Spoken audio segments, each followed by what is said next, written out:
All right, what do you expect for the economy? Look, the economy has not been great. Inflation has been too high. It got over 9% at one point in Joe Biden's dismal administration. But now it has corrected to large part, but it's still almost 3%. It's been 2.6, 2.7, 3%. Nick Hopwood is a certified financial planner for the last 25 years, known in some circles as Mr. Roth. Yeah, like he was in The Godfather. Anyhow, Nick, welcome back to the program. Good to have you here. You can get a free Roth conversion analysis at peakwm.com/Gruber, by the way. Mr. Roth, how are you? Good morning, Stephen. Happy New Year. Happy I love New Year. talking about Roth, but you mentioned the Detroit Lions on the earlier segment. I did. And you're right. You're right. The two losses were at home, and those were the only two games that I saw in person all year. So if they go to the Super Bowl, I got to stay home. You're the Lions Grim Reaper. I got it. Yeah. I got it. Yeah. No Nick. All right. So look, I'm pretty sure it was you that told me. 23 was a big year. 24 was a big year when it comes to the markets. And in the third year after that, the average, I think you told me, was 12% increase in the market for the entire year. But here you're telling me maybe we should be bracing for a bit of a correction. What do you see, Nick? What's going on? Give me some hope for 2025. Yeah, Steve, I can tell that you like that stat that we went over about a month ago because we've talked about it a few times. But yes, when the total return for the S&P is up over 20% 2 years in a row, we have a small sample size, but only 8 times it's happened before. But in the third year, you mentioned it, the average return is 12%, and it's higher 75% of the time. So that's great momentum. We'd love to see that momentum continue. However, how can we reconcile the statement that you just made about a 10% correction? And the bottom line is we can still have a 12% return this year while at the same time witnessing a 10% correction, because the 10% correction comes almost every year. But a 10% correction comes every year at some point? Is that what you're saying? Or it comes at 2 points here, 2 points here, or a quick 10% and then it rallies back? What are we talking about here? Because 10% corrections give me heartburn, Nick. I don't appreciate those very much. It gives a lot of people heartburn. Tell me what you're telling me. Yeah, so it was the latter. So we have a quick 10% correction, and then we can still end the year higher. So for instance, in 2024, the first week of August, there's an issue with the Japanese carry trade, where the Japanese market dropped double digits in one day, and here in the U.S. we had a 9% drop in just 3 or 4 days. Most people don't remember that because it was so quick, but we have to be ready and say when there's a 10% correction, we have to understand that it's coming and it's going to be here almost every year, and when it comes, don't panic.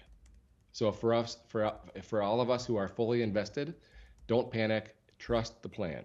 Trust the plan. Yeah. Yeah.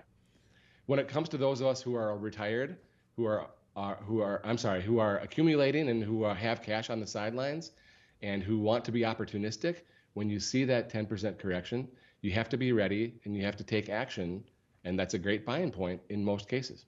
Right, except at that point, a lot of people are so spooked they don't buy when they should, Exactly. right? So again, it comes back to trust the plan. If your plan is to buy when it's down, then go ahead. The market's still at 42.7, just over yesterday. The NASDAQ was up. Well, the Dow was down, but the NASDAQ, the S&P, and the Russell all up yesterday. S&P 500 plus 32 points, just mildly, but up a little bit, right? So where do we go from here? The Fed is expected to hold its next meeting. Any rate cuts coming, or are we pretty much settled in for the long haul now? Yeah, we're pretty much settled in. The Fed has told us in December that they are on hold, and that's, by the way, that's why the second half of December was a poor outing for both stocks and bonds. Coming into the Fed meeting, things were looking pretty good, and that really was a turning point. And so when we think about the Fed for 2025, we have our money markets at 4.25%, and maybe we'll have 1 or 2 more cuts is what they're telling us, and that's it. And so we're kind of settling in here in this 4% range. I got a money market because of your advice, and I'm glad I did, because whenever I have a little bit of extra money, I just put it there. If I don't know what's going to happen, I put it there. At least I'm getting 4.25%, as opposed to 0 at most banks. I mean, you don't get anything in a checking account, generally speaking. It's zip. And so it's a good thing to have around, and I appreciate that. If you got a No lazy money is one of Nick's comments. So let's see here. Your formula, you call it Peak Income 360. We've got about a minute here. Give people a preview for the next time you're on. Yeah, for those of us who are still in the accumulation phase, like myself, 45 years old, we want to make sure that we're saving enough for retirement. I have a very simple formula. I call it the Peak Income 360 formula, and it's meant to replace that pension because, my grandfather had a pension. Steve, maybe your grandfather had a pension, but we don't. So we have to replace that, and the burden is on us. Social Security is only so much. So one of the formula options is to contribute 15% to the 401, preferably Roth. Buy $1 million of rental real estate using leverage. Pay off your personal mortgage before retirement. And fourth, delay Social Security or optimize Social Security to get the biggest bang for your buck. If you do these 4 things, 15% Roth, the rental properties, not having any debt, and delaying the Social Security, you can really replace that pension that you didn't have.